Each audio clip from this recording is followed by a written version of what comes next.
El ruido de un estadio lleno nunca se olvida. Hay algo primitivo en él, algo que te atraviesa el pecho y te hace sentir que estás exactamente donde debes estar. Pero ese mismo ruido puede cambiar de forma, puede volverse aplauso, puede volverse silencio, o puede volverse algo que corta más que cualquier palabra, el silbido de 70,000 personas que no quieren que estés ahí. Eso fue lo primero que escuchó Hugo Sánchez en algunos estadios de España. No siempre, pero suficientes veces como para que doliera, suficientes veces como para que la pregunta se instalara en su cabeza. ¿Quién soy yo aquí? ¿Por qué no me aceptan? ¿Qué tengo que cambiar? Las portadas de los periódicos no eran amables. Arrogante, decían. Provocador, escribían.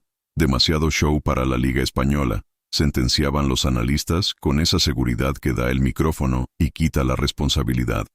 Un jugador mexicano, llegado de otro mundo futbolístico, con una forma de celebrar que nadie había visto igual, con una personalidad que no pedía permiso para existir. Europa no sabía bien qué hacer con eso, y cuando Europa no sabe qué hacer con algo, lo etiqueta, lo simplifica, lo reduce a una palabra que suena fácil y se repite hasta que parece verdad, porque etiquetar es más sencillo que entender, porque reducir a alguien a un adjetivo cuesta menos esfuerzo que tomarse el tiempo de ver quién es realmente esa persona, qué carga, qué historia lleva encima, qué fuego lo empuja desde adentro. Esa palabra fue arrogante. Una palabra de 9 letras que intentó contener algo que no cabía en ninguna palabra. Porque lo que Hugo Sánchez era, no era arrogancia, era otra cosa. Era una convicción que viene de un lugar diferente. Viene del trabajo. Viene de años levantándose antes que todos los demás. Viene de entrenar cuando el cuerpo pide descanso y la mente pide rendirse.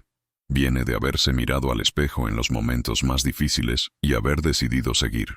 Pero lo que ellos llamaban arrogancia era confianza. Y esa confianza, esa certeza absoluta que Hugo Sánchez llevaba dentro como una llama que nadie había logrado apagar, esa certeza de que él pertenecía al más alto nivel del fútbol mundial, cambiaría la historia. La suya, la del Real Madrid, la del fútbol latinoamericano en Europa. Y aunque ellos todavía no lo sabían, también la historia de quienes lo criticaban, porque hay personas que llegan a un lugar nuevo y se adaptan doblándose, y hay personas que llegan a un lugar nuevo y doblan al lugar. Hugo Sánchez fue de las segundas. Para entender lo que pasó en España, hay que entender de dónde venía Hugo Sánchez. No solo geográficamente, sino emocionalmente, mentalmente, como futbolista y como hombre.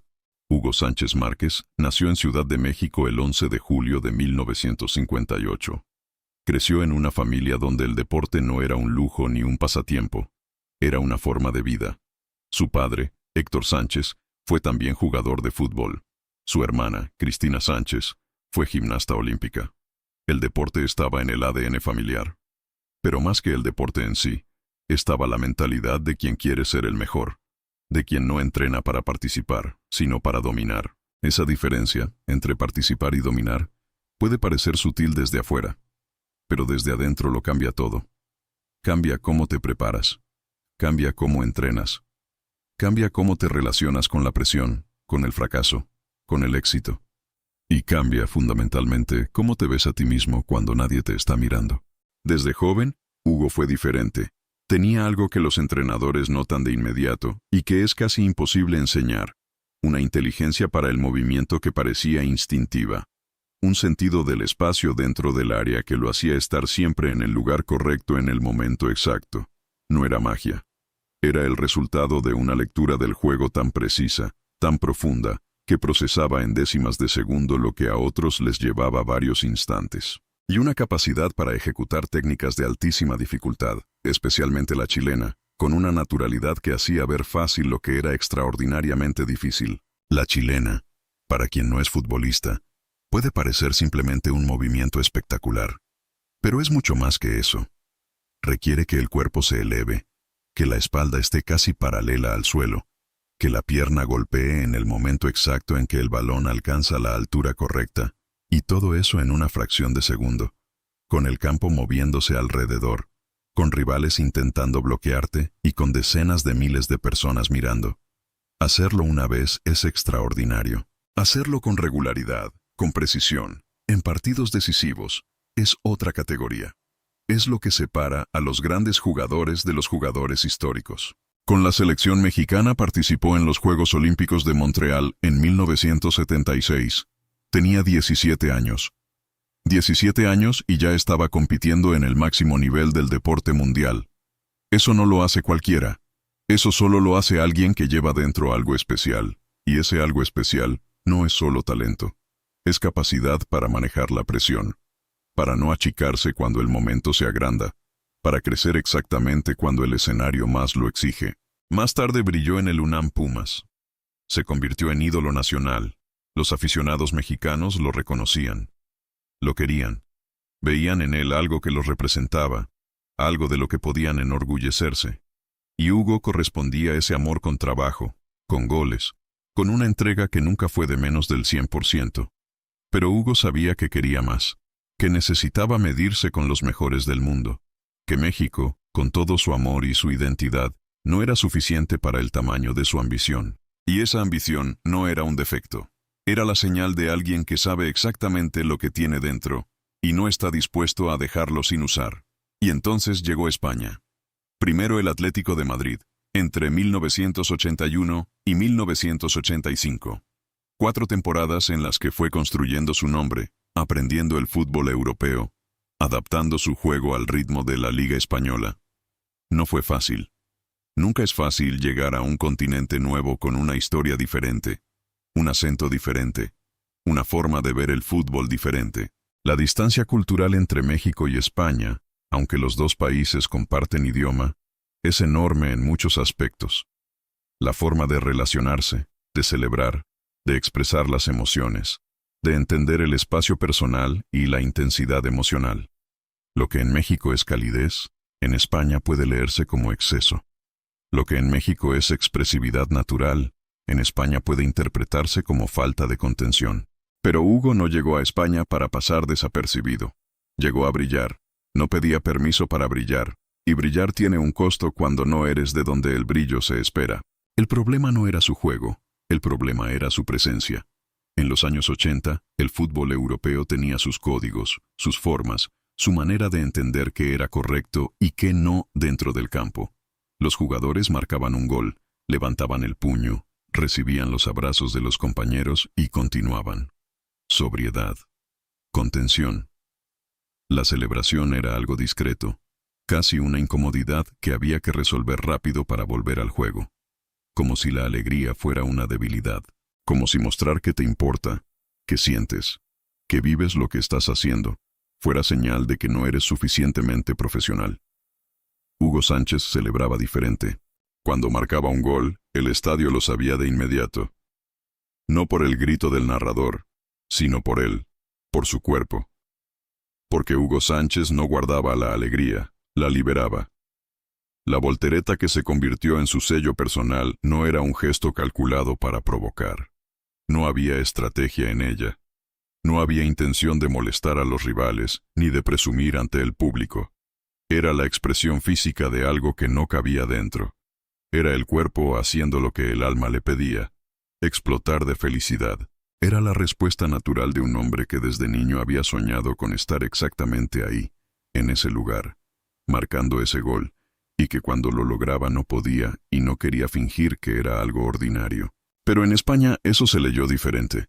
Se leyó como vanidad, como provocación, como un jugador que disfrutaba demasiado, que no tenía la humildad que se esperaba, que ponía el yo por encima del equipo.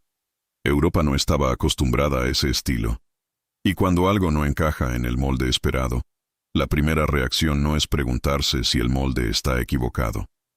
La primera reacción es intentar que quien no encaja, cambie. Hugo no cambió, no porque fuera terco, sino porque era auténtico. Y esa autenticidad, ese negarse a apagar quién era para encajar en lo que otros esperaban, fue interpretada como lo peor que podía ser en el fútbol europeo de los 80. Arrogancia. El año 1985 marcó un antes y un después en la carrera de Hugo Sánchez. Ese verano firmó con el Real Madrid, el club más grande del mundo, el equipo que cargaba el peso de 100 años de historia, de una identidad que trasciende el deporte, de una exigencia que no perdona. Donde otros equipos aceptan las dificultades con algo de paciencia, el Real Madrid no tiene esa cultura. Allí, la exigencia es inmediata. Los resultados se exigen desde el primer partido. Y los jugadores que no responden desde el inicio, encuentran que el peso del escudo puede aplastarte si no estás preparado para llevarlo. Y con esa firma vinieron las expectativas. Pero también, desde el primer momento, vinieron las dudas. Los medios españoles no recibieron la noticia con unanimidad.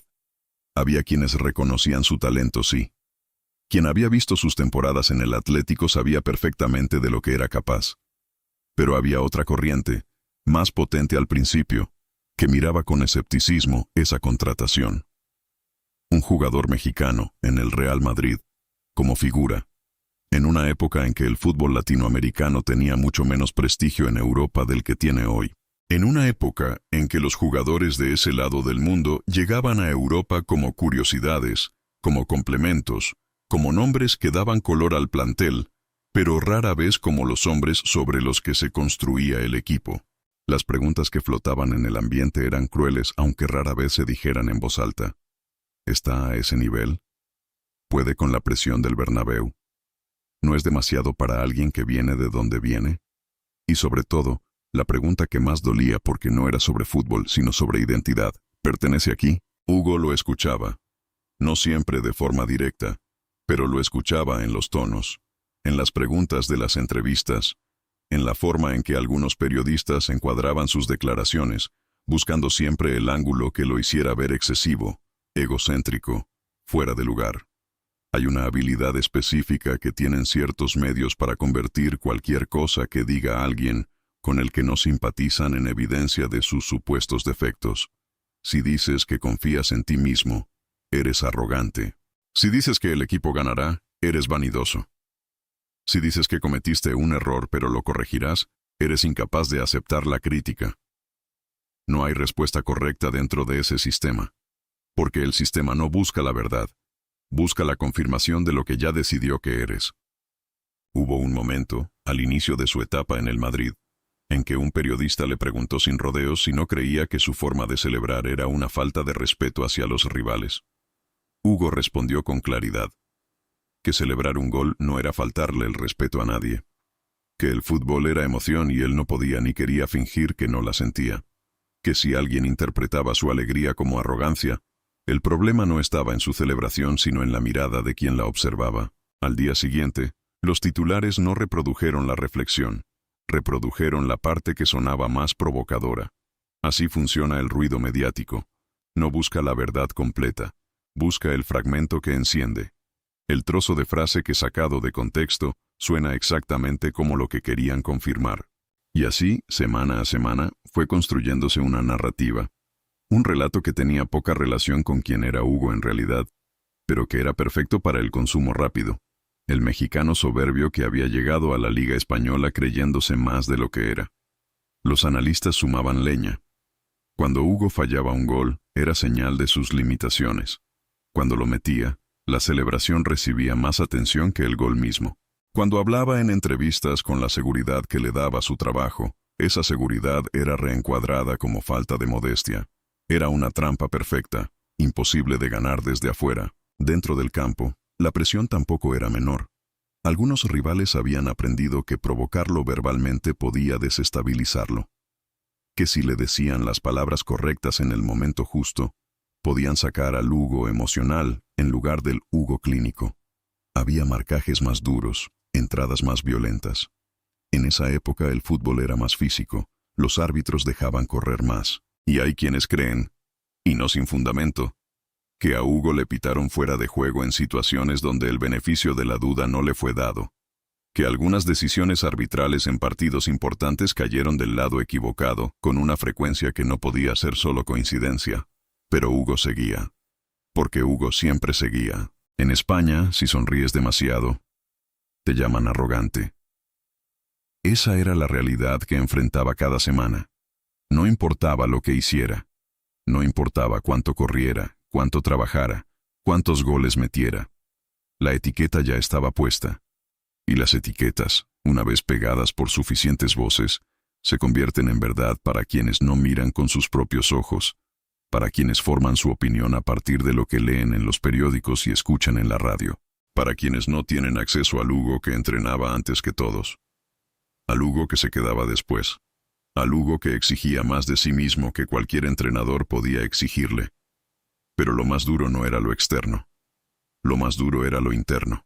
Porque Hugo Sánchez cargaba algo que ningún periodista español podía entender del todo: el peso de ser el primero. El peso de saber que cuando triunfaba, no triunfaba solo. Y cuando fallaba, no fallaba solo tampoco. Era la bandera de México en Europa. Era la demostración viviente de que el fútbol latinoamericano podía competir en el más alto nivel. Era la respuesta a todos los que creían que un jugador de esa parte del mundo no podía ser figura en el Real Madrid. No podía permitirse el lujo de ser simplemente un jugador más que tenía una mala racha. Cada mal partido era interpretado como la confirmación de que nunca había debido estar ahí. Cada buen partido era celebrado, sí, pero con esa condescendencia del que dice: «Qué bien para él», pero tampoco hay que exagerar. Ese peso es invisible para quien no lo lleva, pero pesa enormemente para quien sí. Hubo noches en que el estadio cayó y Hugo escuchó el silencio de otra manera. No como el silencio del respeto, sino como el silencio del juicio suspendido. Como si el público estuviera esperando que confirmara lo que sospechaban: que no era suficiente, que el nivel le quedaba grande, que la etiqueta de arrogante era, en el fondo, una forma de no reconocer su talento porque reconocerlo obligaba a revisar los propios prejuicios. Y revisar los propios prejuicios duele. Es más fácil mantener la etiqueta. Hubo momentos de soledad real, de estar en una ciudad extranjera, en un hotel de concentración, en el vestuario antes de un partido importante, y sentir que el peso de todo lo que se esperaba de él era mayor que lo que cualquier ser humano debería cargar solo. Que no había nadie que entendiera exactamente lo que era estar en esa posición, que sus compañeros del equipo eran buenos compañeros, pero ninguno llegaba de donde él venía, ninguno cargaba lo mismo que él cargaba, ninguno entendía lo que significaba para millones de personas del otro lado del océano que él lo hiciera bien. Y en esas noches, solo, con sus pensamientos, Hugo Sánchez tomó una decisión. No iba a cambiar quién era, pero sí iba a elegir cómo responder. Y la respuesta no iba a ser con palabras. Hay un momento en la carrera de todo grande en que el ruido externo y el silencio interior se encuentran en un punto de quiebre. Un momento en que podrías colapsar bajo el peso de las críticas, o podrías usar ese peso como combustible. Son dos caminos frente a la misma presión. Y lo que elige cada uno en ese momento define, más que cualquier estadística, quién es realmente. Hugo Sánchez eligió el fuego, pero fue un fuego hacia adentro, silencioso, metódico, controlado. Empezó a llegar antes a los entrenamientos, a quedarse después cuando los demás ya se habían ido, a trabajar movimientos que ya dominaba hasta que los dominó de forma diferente, a repetir fusilamientos al arco hasta que la pelota obedecía exactamente la dirección que él le pedía, con la velocidad que él quería, con la curva precisa que hacía inútil cualquier intento de atajada. No era obsesión, era fe. La fe del que sabe que el trabajo no miente, que cada repetición es un ladrillo, que el edificio se construye así, en silencio, sin que nadie lo vea, antes de que el mundo llegue a admirarlo. Sus compañeros lo notaban, algunos ya lo admiraban, otros todavía tenían dudas, pero nadie podía negar que había algo diferente en cómo ese hombre trabajaba. Había una concentración en él que iba más allá del profesionalismo normal. Era algo personal, algo que tenía que demostrarle a alguien, aunque ese alguien fuera, fundamentalmente, él mismo, porque las grandes motivaciones siempre son internas. El aplauso externo es agradable, pero no es suficiente combustible para los días difíciles. Para los días en que el cuerpo duele y la mente quiere descansar y los resultados no llegan. En esos días, lo único que te mantiene en pie es la convicción de lo que estás construyendo. Y Hugo la tenía. En las entrevistas, Hugo comenzó a contestar menos. No porque no tuviera cosas que decir, sino porque había entendido algo fundamental. Cada palabra que pronunciaba fuera del campo era interpretada con el filtro de la narrativa que ya habían construido sobre él. Cualquier cosa que dijera podía y sería usada para reforzar el relato del jugador arrogante. Entonces, ¿para qué hablar? El campo era el único lugar donde las palabras no podían ser editadas, donde la realidad era lo que era, y no lo que alguien decidía que fuera. Un gol es un gol. No admite versiones alternativas. Una chilena que entra por el ángulo superior es una chilena que entra por el ángulo superior. Eso no admite interpretación. Eso no puede ser reencuadrado, ni tergiversado, ni puesto fuera de contexto. La verdad de un gol es absoluta. Y entonces llegó ese partido, esa noche, ese momento que los que lo vivieron recuerdan con una precisión que el tiempo no ha borrado. Era un encuentro de liga. El Bernabéu lleno. 70.000 personas. El ambiente tenso, como suele estarlo cuando hay algo más que 3 puntos en juego. Cuando hay orgullo, narrativas, afirmaciones que hacer y deudas que saldar. Hugo había tenido un periodo difícil. Las críticas estaban en su punto más alto. Había medios que empezaban a hablar abiertamente de que la apuesta del Madrid había sido un error, de que el nivel no era suficiente, de que quizás había llegado el momento de reconocerlo y hacer los cambios necesarios. La primera mitad terminó con el marcador apretado. Hugo había tenido pocas oportunidades y las que tuvo no habían terminado en gol. En el vestuario, el silencio era pesado. No el silencio del descanso, el silencio de algo que está a punto de decidirse, de un partido que podía salir de 2 formas y que todavía no había revelado cuál sería. En la segunda mitad, el Madrid ganó terreno. La pelota empezó a circular con más fluidez, y entonces ocurrió lo que estaba destinado a ocurrir, no por el destino romántico de las películas, sino por la acumulación silenciosa de miles de horas de preparación que esperaban exactamente este momento. Un centro desde la derecha, tenso, en el área chica, a media altura. La pelota venía con una trayectoria que hacía imposible un remate convencional. Cualquier jugador normal hubiera intentado controlarla, o la hubiera golpeado de cualquier manera esperando que la fortuna hiciera el resto. Hugo no era cualquier jugador. Lo que vino después duró menos de 2 segundos, pero quedó grabado para siempre. El cuerpo girando en el aire con una elegancia que no tenía nada que ver con el azar. La espalda horizontalizándose mientras los pies buscaban el cielo. La pierna derecha levantándose por encima de la cabeza, con una precisión que parecía imposible a esa velocidad y en esa situación. El contacto limpio, perfecto, en el centro exacto del balón, con la parte interior del pie para darle dirección y no solo potencia. Y la pelota cruzando el arco antes de que el portero pudiera siquiera reaccionar. Antes de que el propio Hugo terminara de caer al suelo. Hubo un silencio breve. El tipo de silencio que no es ausencia de sonido sino exceso de asombro. Un momento en que el cerebro necesita un instante para procesar lo que acaba de ver.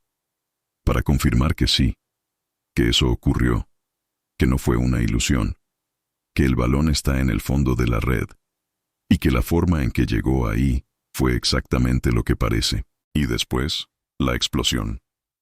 El Bernabéu rugió.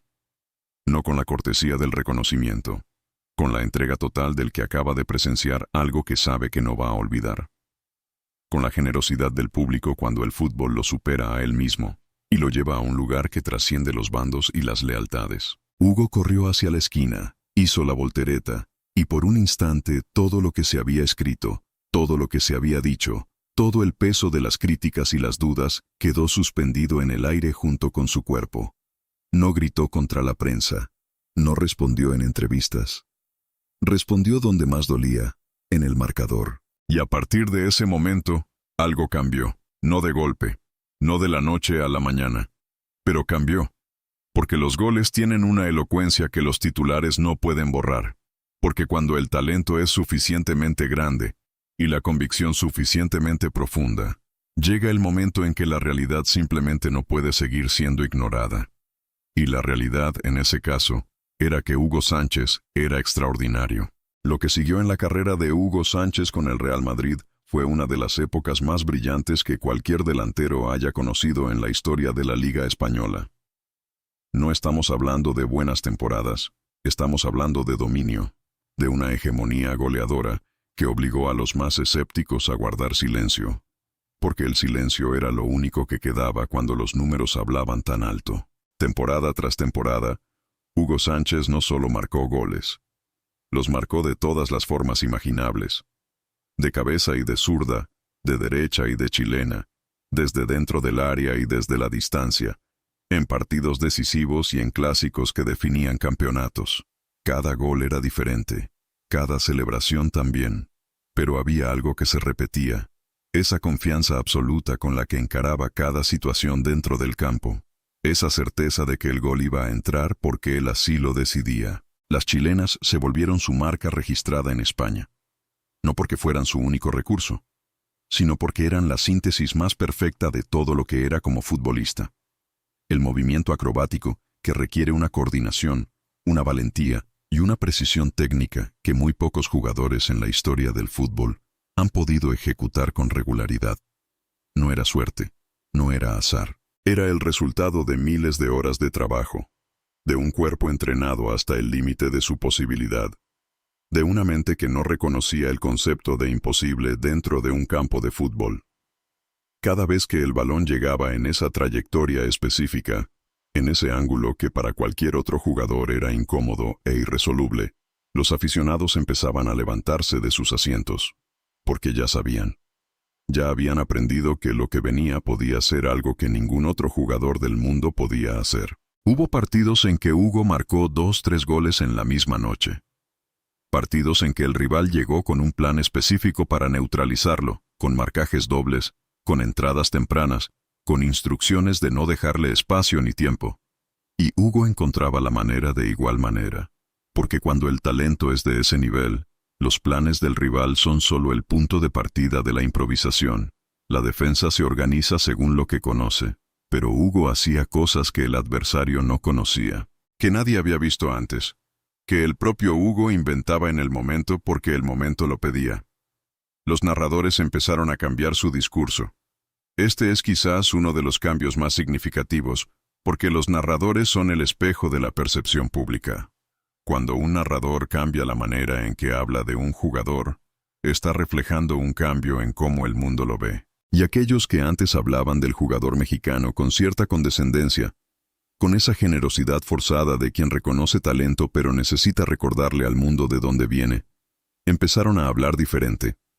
Empezaron a hablar de él como hablan de los grandes, sin adjetivos de origen, sin contexto geográfico como si fuera una advertencia o una aclaración necesaria, solo con el reconocimiento puro que se le da a quien ha demostrado que pertenece. Ya no era el mexicano que juega bien, era Hugo Sánchez. Punto. Y en esa diferencia hay todo un mundo. Hubo un partido, hacia el final de una temporada en que el título de máximo goleador ya era prácticamente suyo, en que algo simbólico ocurrió. Un sector del Bernabéu, el mismo sector que en los primeros años había recibido a Hugo con frialdad, con esa desconfianza que a veces tiene el público madrileño con los jugadores que todavía tienen que ganarse su lugar, ese sector se puso de pie y lo ovacionó, no al final del partido, no después de un gol espectacular. Se levantó a media jugada, cuando Hugo todavía estaba corriendo, persiguiendo un balón que parecía perdido para cualquier otro, y lo ganó con una velocidad y una determinación que no esperaban. No había gol, solo el gesto, solo la actitud de alguien que nunca deja de competir, que no acepta que un balón sea imposible, que le exige al juego hasta el último segundo. Fue un aplauso espontáneo, el más honesto de todos, el que no se da porque el protocolo lo pide, sino porque el cuerpo no puede contenerse. Y Hugo lo escuchó. Y algo en su cara, en ese momento, dijo todo lo que no había dicho en años de entrevistas. No había victoria visible, no había gesto de reivindicación, solo una mirada que reconocía el momento, que sabía lo que significaba, que entendía que el camino había valido la pena. Eso era para lo que había venido. La arrogancia que criticaban era la mentalidad de un ganador. Esa es la diferencia fundamental que el mundo confunde una y otra vez. La mentalidad de un ganador no es soberbia, no es desprecio hacia los demás, no es la creencia de que eres superior como persona. Es algo más específico y más honesto. Es la convicción de que en ese campo, en ese deporte, con ese balón, tienes la capacidad de hacer cosas extraordinarias. Y que esa capacidad no es un regalo del cielo que puedes agradecer con modestia. Es el resultado de tu trabajo, tu dedicación, tu sacrificio. Y negarla no es humildad, es mentira. Hugo Sánchez nunca mintió sobre quién era. Eso fue lo que confundieron con arrogancia. Era simplemente la verdad dicha sin disculpas. Porque eso era lo que siempre había sido. No soberbia sin sustento, no vanidad vacía. Era la convicción profunda, trabajada, ganada en miles de horas de entrenamiento y en años de presión, de que él tenía la capacidad de hacer cosas que otros no podían. Y esa convicción, lejos de hacerlo descuidado, lo hacía más exigente consigo mismo. Porque cuando crees que puedes ser el mejor, la mediocridad te duele de una manera que quien no tiene esa ambición nunca puede entender. Los números de Hugo Sánchez con el Real Madrid son de los que no necesitan adorno. En sus años principales con el club, marcó más de 200 goles con la camiseta blanca. Fue el máximo goleador de la Liga Española en 5 ocasiones. 5 veces Pichichi. Un récord que hasta ese momento nadie había conseguido y que tardó décadas en ser igualado. No es solo una estadística, es la confirmación de que durante 5 temporadas diferentes, en competencias distintas, contra rivales que lo conocían y tenían planes específicos para detenerlo, Hugo Sánchez fue el mejor delantero de todo el fútbol español. No el mejor extranjero, no el mejor latinoamericano, el mejor de todos. Formó parte de la llamada Quinta del Buitre, ese equipo legendario del Real Madrid que dominó el fútbol español a finales de los años 80, con un estilo de juego que combinaba técnica, colectivismo y una intensidad competitiva que no daba respiro. Un equipo que tenía identidad, que tenía carácter, que jugaba un fútbol que la gente quería ver. Y en el corazón ofensivo de ese equipo, como la punta de lanza que decidía los partidos cuando los partidos necesitaban ser decididos, estaba Hugo Sánchez. Con ese equipo ganó 5 ligas consecutivas. 5 títulos seguidos que transformaron al Real Madrid de equipo grande en equipo invencible durante ese periodo.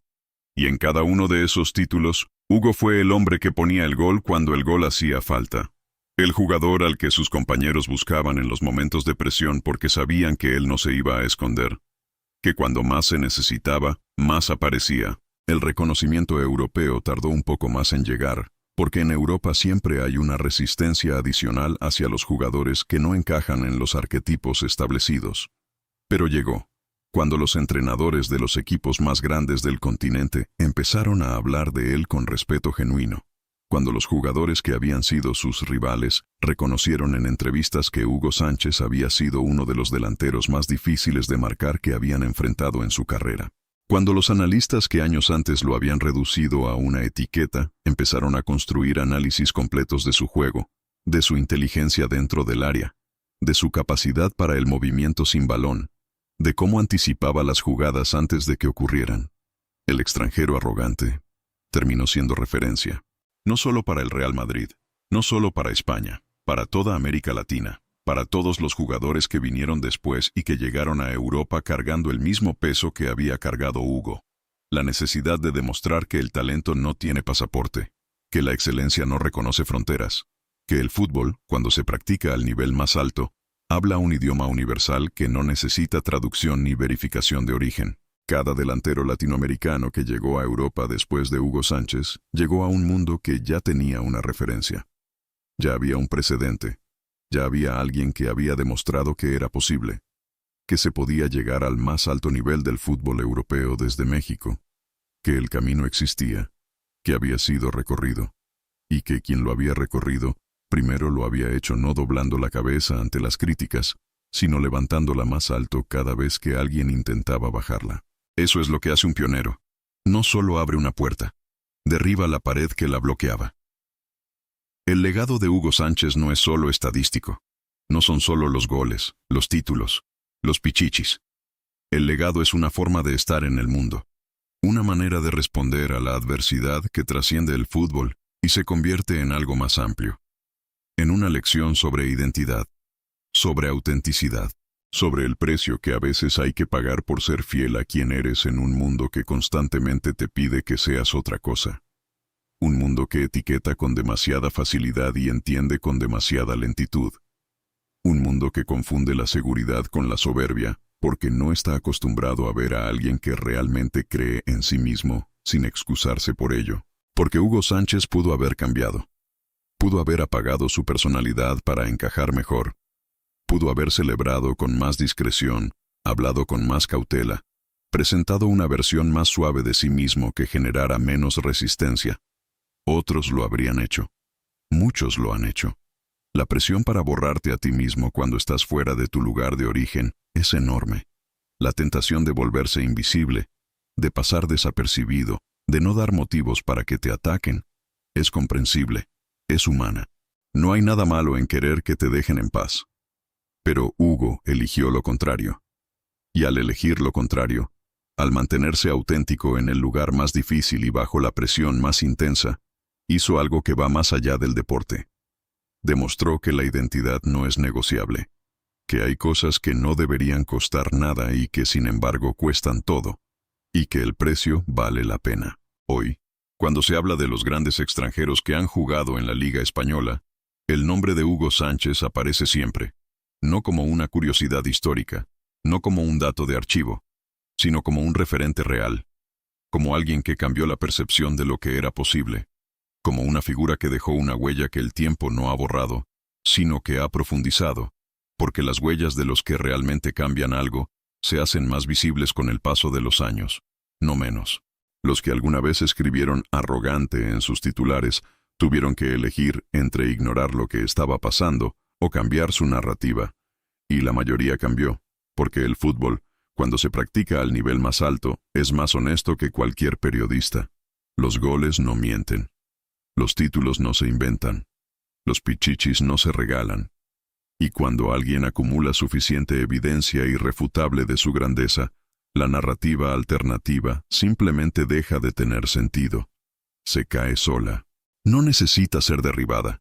Y al final, cuando el polvo de todas las controversias y todas las críticas y todos los malentendidos se asentó, lo que quedó fue lo que siempre había estado ahí desde el principio. Un jugador extraordinario que había llegado a Europa con una convicción que el mundo llamó arrogancia, porque no tenía otra palabra para nombrar algo que no reconocía. La confianza en uno mismo. El conocimiento profundo del propio valor. La negativa a reducirse para que otros se sintieran más cómodos. La capacidad de seguir siendo quien eres cuando el mundo entero te dice que cambies. Eso no es arrogancia. Eso nunca fue arrogancia. A veces no es arrogancia. Es seguridad. Es saber quién eres, cuando todos dudan. Es mantener encendida la llama que te define cuando el viento de las críticas sopla más fuerte. Es negarte a dar por verdad la versión que otros construyen de ti, cuando esa versión no se parece en nada a lo que ves cuando te miras al espejo. Es levantarte por la mañana con la misma certeza con la que te acostaste, aunque el día anterior haya sido difícil, y la gente haya dicho lo que dijo, y los titulares hayan sido lo que fueron. Es confiar en el proceso cuando el proceso todavía no ha dado sus frutos visibles. Es saber, antes de que los demás lo vean, que lo que estás construyendo tiene valor, que el trabajo que nadie ve importa, que las horas en el entrenamiento cuando todos se han ido importan, que la forma en que entrenas en privado determina quién eres en público. Eso es lo que Hugo Sánchez supo desde el principio, y lo que tardó años en ser reconocido públicamente. No porque la verdad cambiara, sino porque la percepción necesita tiempo para alcanzar a la realidad. Y a veces ese tiempo es injusto. A veces el talento tiene que cargar solo mucho más de lo que debería antes de que el mundo decida finalmente verlo como es. Hugo Sánchez lo supo cuando llegó a España y sintió el peso de no pertenecer. Lo supo cuando los titulares lo reducían a una etiqueta. Lo supo cuando los rivales lo provocaban y el estadio lo recibía con frialdad. Y lo siguió sabiendo cuando el Bernabéu empezó a ponerse de pie para aplaudirlo. Cuando los mismos medios que lo habían atacado escribieron sobre él con admiración. Cuando la historia le dio la razón de la única manera en que la historia sabe darla. Con el paso del tiempo y los hechos inamovibles. Con los números que no cambian. Con los títulos que no desaparecen. con los goles que siguen siendo extraordinarios décadas después de que ocurrieron. La historia de Hugo Sánchez es también la historia de todos los que alguna vez llegaron a un lugar nuevo y sintieron que no eran bienvenidos, que su forma de ser era demasiado, que debían suavizarse, achicarse, volverse más aceptables para quienes no estaban dispuestos a hacer el esfuerzo de entenderlos. Es la historia de todos los que eligieron no hacerlo, y que pagaron el precio en el corto plazo pero ganaron la partida en el largo. ¿Cuántas veces te llamaron arrogante por creer en ti? ¿Cuántas veces alguien interpretó tu seguridad como soberbia? ¿Cuántas veces sentiste la presión de apagarte para que otros se sintieran más cómodos? ¿Cuántas veces dudaste de ti mismo no porque tuvieras razones reales para dudar, sino porque el peso de lo que decían afuera era tan constante que empezaba a filtrarse hacia adentro? Si alguna vez viviste eso, entonces ya sabes lo que sintió Hugo Sánchez. Y si alguna vez cediste a esa presión, si alguna vez bajaste el volumen de quién eres para no incomodar, entonces la historia de Hugo Sánchez tiene algo importante que decirte. Que el precio de ser auténtico es alto, pero el precio de dejar de serlo es más alto todavía. Que las críticas pasan, que las etiquetas se caen cuando los hechos son suficientemente elocuentes, que el tiempo, aunque no siempre es justo, a veces hace justicia, y que la mejor respuesta a quien duda de ti nunca es una palabra, es la acción sostenida, el trabajo constante, la convicción que no se deja apagar ni por el ruido mediático, ni por la frialdad del público, ni por la provocación de los rivales. Eso fue Hugo Sánchez, un hombre que respondió con goles cuando le pedían disculpas, que respondió con títulos cuando le pedían humildad, que respondió con chilenas imposibles cuando le decían que su nivel no alcanzaba, y que al final, cuando todo terminó, cuando las botas se colgaron y el campo quedó atrás, lo que dejó fue mucho más que una estadística en un libro de récords. Dejó un ejemplo, dejó un camino, dejó la prueba de que la identidad, cuando se defiende con trabajo y con talento, termina ganando siempre. No necesariamente rápido, no necesariamente sin dolor, pero siempre. Si esta historia te inspiró, suscríbete al canal. Aquí contamos las historias que otros solo resumen. Las historias donde el fútbol es más que un deporte. Es un espejo de lo que somos, de lo que podemos ser, de lo que estamos dispuestos a defender cuando nadie más cree. Déjanos en los comentarios tu respuesta a esta pregunta. ¿La confianza siempre es malinterpretada? ¿O hay momentos en que el mundo finalmente aprende a reconocerla? Hugo Sánchez sabe la respuesta. La escribió con sus pies, la firmó con cada voltereta, y la dejó grabada para siempre en los libros del fútbol europeo. El extranjero arrogante, el mexicano que no encajaba, el jugador que celebraba demasiado, la leyenda.